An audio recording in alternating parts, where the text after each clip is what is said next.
Namaste everyone, it's me Hitesh from Hobby Boys, and this is the fifth part of our beginner electronics tutorial series. And today we are going to talk about resistance. As I have already taught you about the resistors, so what is a resistor? As we discussed in the earlier video, resistor is something that resists the flow of current. What does that mean? Let me explain. Let us take, like we discussed this example in the previous video as well.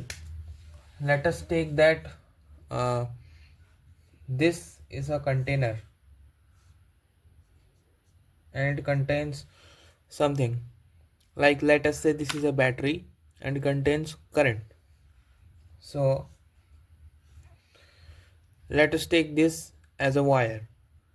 So what does a wire do? This wire has some thickness, right? So this will allow some electrons to flow through it. But let us take this wire. As you can see, this has bigger uh, thickness, so more amount of charge can flow through here, isn't it? Here less amount of charge flows and here more amount of charge flows. If we keep some load here, like let us take a container as well, so if the flow is large, then the more charge is filled and this container is filled quickly. But if we put a container right here, then the rate of flowing of charge is very slow, so this container will take some time to fill. Are you understanding what I'm trying to say? I'm just trying to say that if the wire is thinner, then the same amount of current flow in much longer time period than the bigger thickness one. So if we remove this one and just put a water bottle right here, let us say. Now a water bottle is very small in comparison to a bucket, so this flow of water can damage the water bucket. Sorry, damage the water bottle, isn't it? So to prevent this water bottle to be damaged, let us take this is a load. This is a assume this is an LED. So if more amount of charge is carried through the battery to the LED, then the LED will die, it will burn out. So what we have to do is make it smaller like this, so the same amount of electricity comes in longer period, so that our load should not carry so much stress on it, isn't it? So what we can do is put some barrier here. If we block that path, then the path of fluid is or the current is only this much. This is what a resistor does. If you put a resistor, it just blocks the path of the current. That will make the flow much easier to handle for our load. So now this is all I have discussed in the earlier video. I just wanted to give you a recap about it. But what we are going to study today is about how much resistance should we provide for which what resistance should we provide for which type of load. That's it. Alright, so let me talk about that. So look at this. Now to find the resistance, to find the value of resistor that we need to protect a particular device, we should know some things before it. What are the things? The things are the component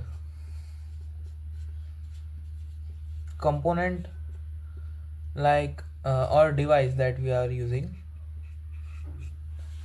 for which we are needing a resistor. First point, we should know this. Alright.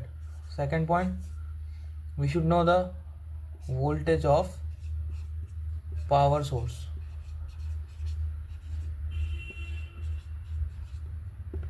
I just written voltage as V.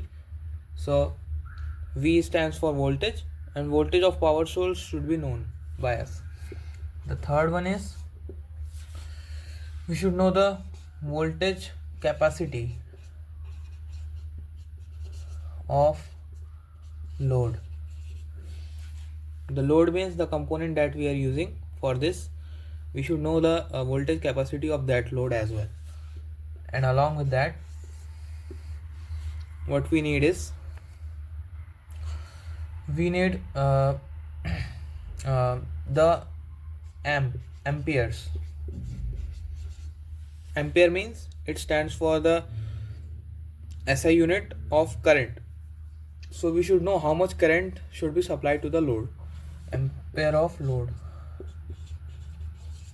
So these are the values that we should consider before calculating our resistance. Alright, so let's start it. Now don't panic, we know almost all of them, so let's start it. So what is the component? We are using LED for this, isn't it? So our component will be LED, right? What is the voltage of power source?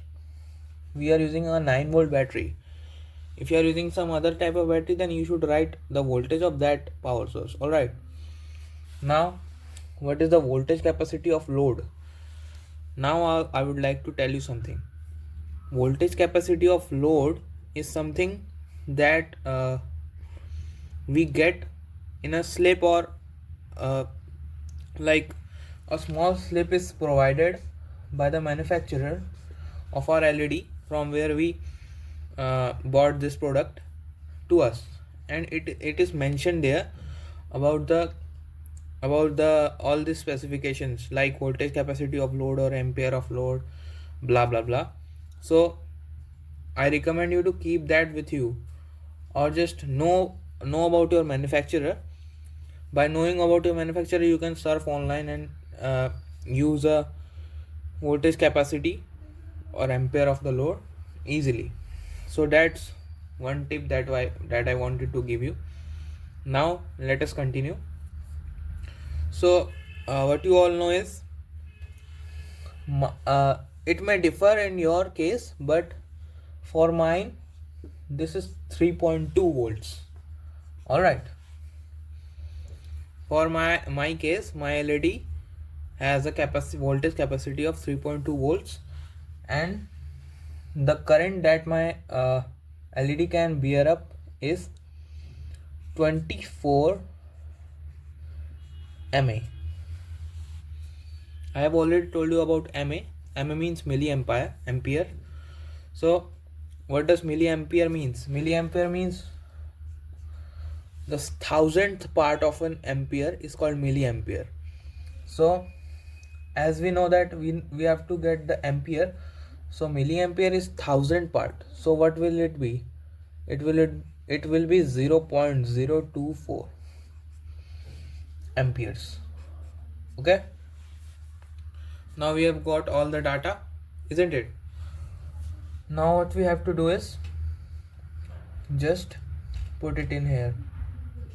So the formula for resistance is power source minus load voltage divided by amperes of load. Alright, so this is it. I hope you all can see that. Let me give you. Alright, so now if we calculate this, then this will be 9, this will be 3.2, and this will be 0.024. And if let me erase it first. Alright, so the formula was R is equal to power source minus load voltage divided by amperes of load, isn't it? In our case it was 9 volt, this was 3.2 volt, and this was 0.024. So if we calculate it, we get approximately 241 ohms. Rounding out all the decimal points, we get approximately 241 ohms. All right. So now let me show you about something. This, you would say, what is this? So this is actually the resistance. All right. Resistance is a value, and we measure it in a quantity called ohms, and its symbol is like this. All right. I've already showed you about calculating the value of resistors. So we just calculate it in ohms. All right. So that's one thing that I wanted all of you to know. So I think you have just got the formula that you can use for your own appliances or LEDs for preparing. And this value is just approximate value, like it should not be that perfect because resistors don't come in all values. If you have like 200 ohms resistor, then also it will be okay. And if you have somewhat over like 270 ohms, then it will be fine for you. Your LED won't burn out. But if you go too low, like 100 ohms, this is too low for this LED, so this may burn out. We could not guarantee it. So you can use the around figures, right? Let me tell you about one more thing. If you guys don't have all these values, then 1 to 1.5 kilo ohms means like 1000 to 1500 ohms resistor should be enough for you. That will be enough for not burning out your LED. So that's something that I wanted to share to you. I hope I explain it well to you so that you all can understand. Now thank you for watching, and as you know, your likes appreciates me, so please give a thumbs up. And if you guys have some doubts, please ask in the comment option. I will be very happy to answer it, and I am sure that I will surely answer your comment. So please show support, and thank you for watching, and stay tuned for the next video. Bye.